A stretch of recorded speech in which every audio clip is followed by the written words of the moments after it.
Napakaswerte ko na nagkaroon ako ng personal encounter kay Duterte nung nasa Davao ako kasi bago ko siya makita, I'm part of, kasali ako sa Rotary, Makati Northeast, and we've been doing charities all over the towns of Philippines. Napadalas ako sa Davao. And then, nagkataon na sa isang hotel siya, pinatawag niya ako. So, nagkausap kami.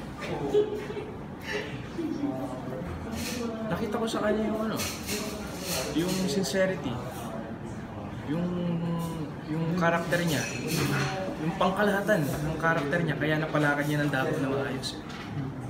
Even they have this, sabi niya sa akin na, sir, sabi ko, pasalamat ako sa kanya.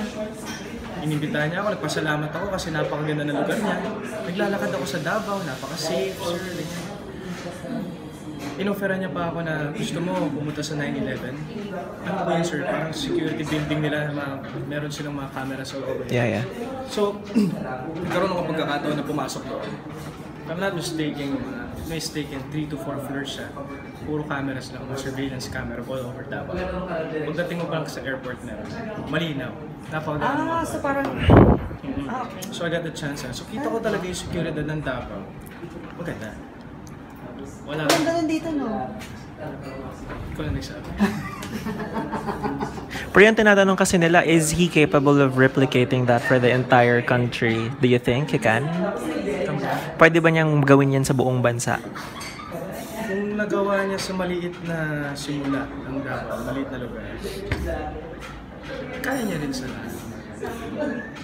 May implement niya. And naniniwala ako sa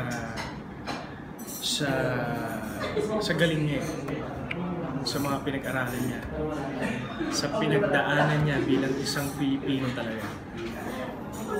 Lokal. Isang Pilipino talaga. Did he give you